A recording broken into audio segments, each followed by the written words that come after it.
game over, man. It's game over.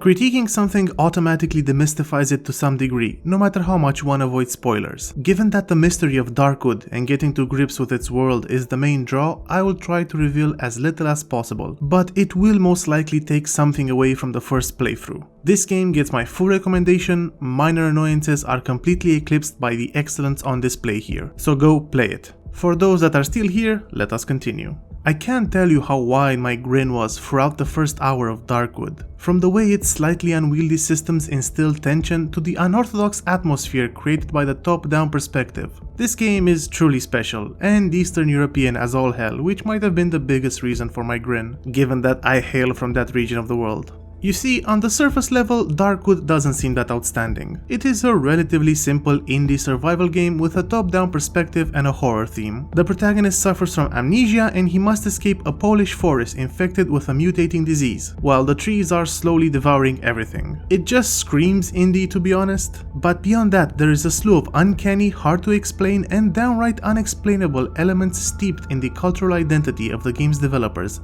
Acid Wizard. These fellows deserve all the praise for making the journey that this game was for them. They were animators and graphic designers who quit their jobs to make a game while having no coding or design training. While their inexperience showed in the form of the development length, nearly 4 years, this was also a freedom of sorts from preconceived notions of how games should be made.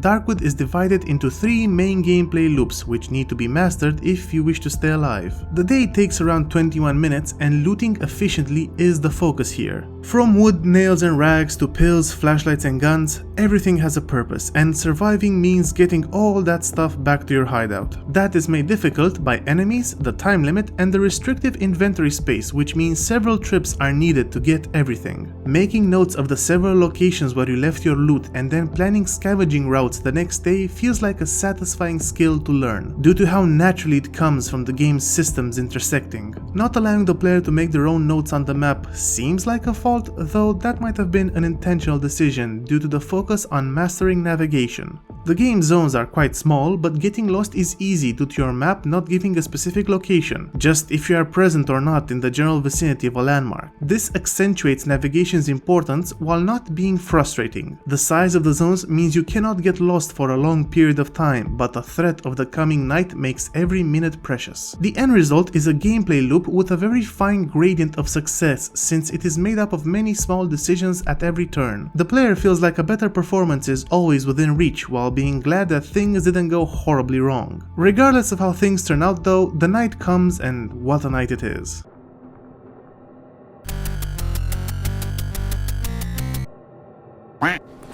The length is considerably shorter than the day, clocking in at exactly 4.5 minutes. This is due to it being far more dangerous and tense all around. First off, the hideout is the only place a red version of the cloud monster from Lost won't munch you. And secondly, monsters will spawn around the hideout and they are aching to make your acquaintance. Light and noise attracts them, so trying to stand still and positioning your lamp so as to keep light filtering out to a minimum is recommended. Eventually they will notice, and when they come knocking, barricaded windows, blocked doors and stacked furniture will slow them down. Thus, the night in Darkwood isn't about damage avoidance, rather mitigation. It takes some time for obstacles to be broken by enemies, so you have the opportunity to single them out. This is vital due to how easy it is to get overwhelmed in combat. You have health, which can be restored by a well near your hideout or items such as pills or bandages, and stamina, which is drained by everything except walking. Melee attacks come in 2 forms, a wind-up strike that takes time to prepare but staggers the enemy, and a fast jab that consumes a lot of stamina. Additionally, you also have a defensive backwards jump. The point here is that you need a lot of spaces and careful stamina management along with timing to dispatch foes, so cramped spaces and groups of enemies will destroy you, and fast. That being said, wandering around at night looking for a fight can be its own harrowing affair due to things getting weird, to say the least. There are a lot of unnerving noises and bizarre moments, like seeing a man in the bed lamenting lamenting about home. Most developers would add a jump scare or something when approaching, instead he's just there. That isn't to say there isn't tension. The early game is characterized by slow nights, but things get pretty wild later on, especially due to how unpredictable it all is. When everything comes together and you manage to survive the night just by the skin of your teeth, the sensation of making it is fantastic.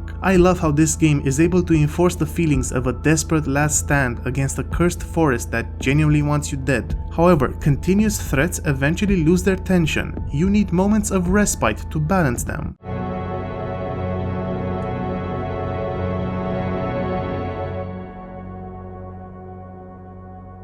This is the last gameplay loop.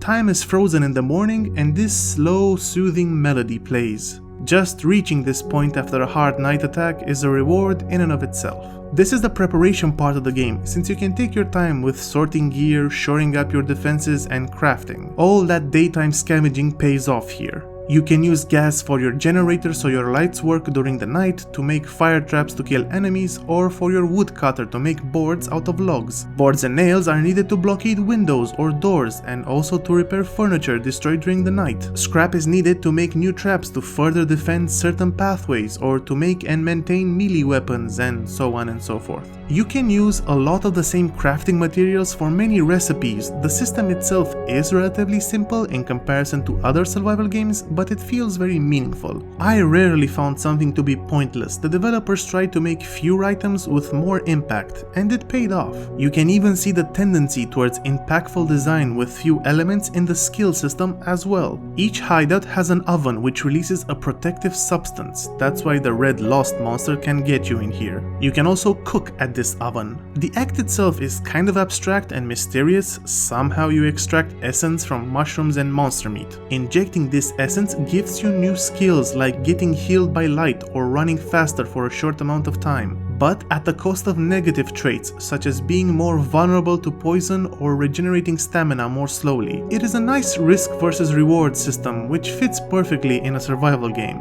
Ovens also have an efficiency rating. You don't find lesser, medium and greater mushrooms that give you more essence. Instead, the different ovens you find can extract more juice out of the same items. Since your inventory size is small, carrying 15 different types of mushrooms would be annoying. The oven efficiency rating reduces item bloat while still allowing satisfying progress. Still, sometimes you're going to find yourself with excess loot, so for that you have a trading system. A trader called, well, the trader shows up every morning and you can exchange with them. Reputation is the currency here, and it is important to note that it is non-transferable, since you find other characters with whom you can trade during the day, with each having their own reputation to keep track of. Some of the high-level gear, such as gun parts and bullets, can't be crafted, so trading is essential later in the game, when firearms are a hell of a lot safer in terms of dispatching enemies. Guns are strong, but they take time to aim properly, and most enemies have aggressive lunges to catch you off guard. If you take the enemy by surprise and have time to place a single shot, great. If not, you might find yourself eating through bullets quickly. This is not a spray and pray sort of game.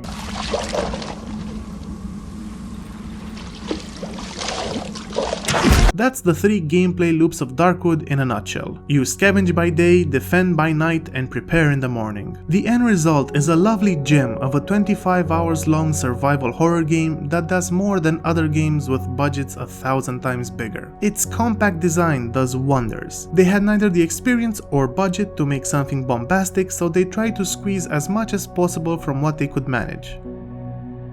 But that's only half the story. What propels Darkwood into excellence is the presentation of it all. The art style emphasizes decay and an oppressive atmosphere. Don't expect any bright colors except blood. Details are hard to make out, and even then it is unsure what exactly you are looking at. This applies to the gameplay as well. Objects come more into focus the closer to the player character they are. If I'd have to pick an influence to the art style, I think the works of Zdzisław Beksiński are a pretty clear winner. This famous Polish horror painter with an actual tragic backstory had an amazing talent when it came to capturing unsettling scenery. Though nightmarish, his paintings had a focus on decay and entropy. They're not as active, for lack of a better word, as H.R. Geiger or Junji Ito. Expect to see a lot of dust, ghosts, rust, and ruins. Which fits perfectly with the setting of Darkwood. Hell, some of Beksiński's paintings could easily serve as concept art.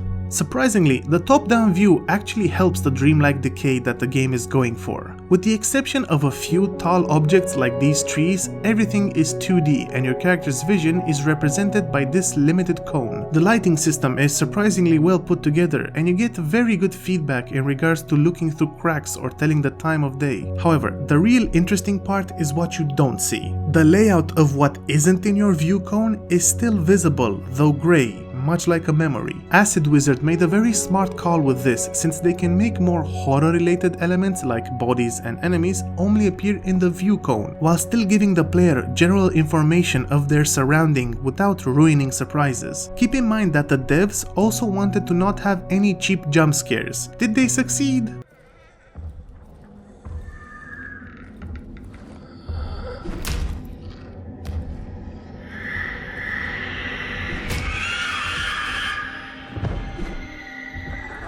I guess it depends on personal preference. I don't think that this is a jump scare without a massive orchestral sting. In fact, the devs show a lot of restraint in how they use sound, and it is impressive at times. Cutting the music and then having it grow back slowly really adds to the atmosphere. In fact, Darkwood wouldn't be half the game it is without the stunning sound design. Standing still in the middle of the night while hoping that monsters won't find you wouldn't be as tense without the dark ambience. It is even more impressive when you find out that this was amateur work. The devs didn't hire a sound design professional. Outstanding in my opinion, and really that goes for everything in the entire presentation aspect. You can see that these guys were visual artists first and foremost.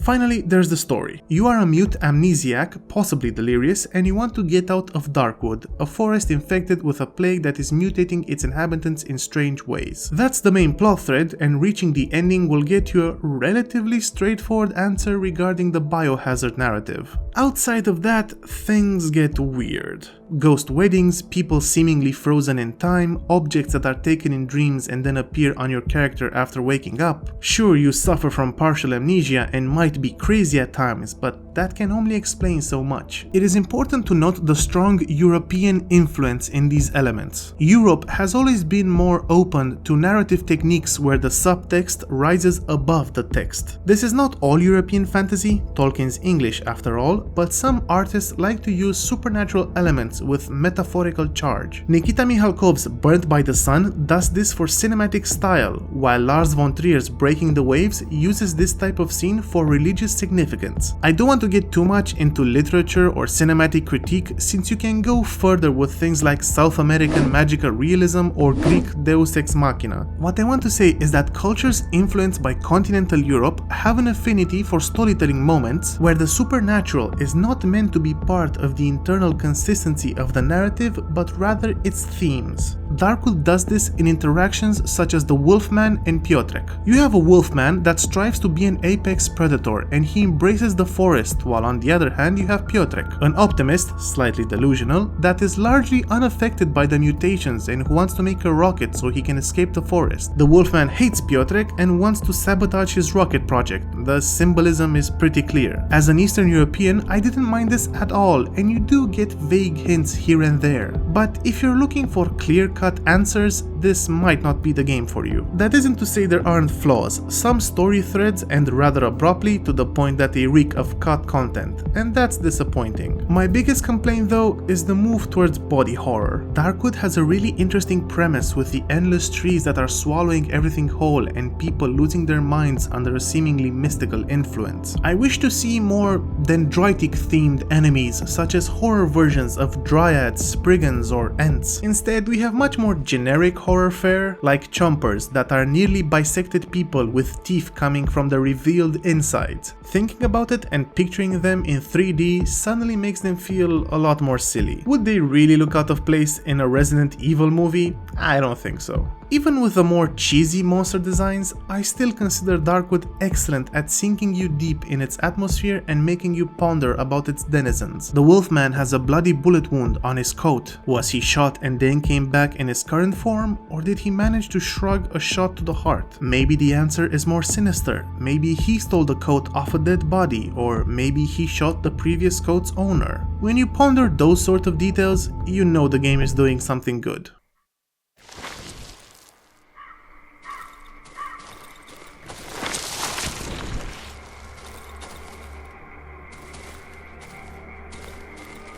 Before finishing up, I do have to mention that there is one flaw which can weigh the game down pretty heavily depending on your preferences. You have the nightmare difficulty, which is permadeath. That is fine.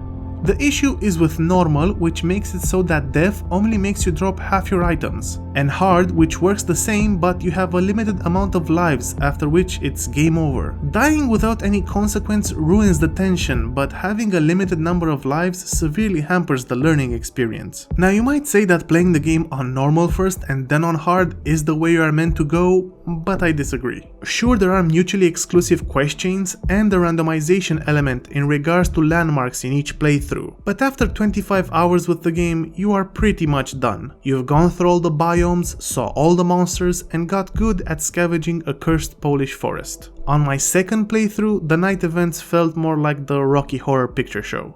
I'm just a sweet transvestite.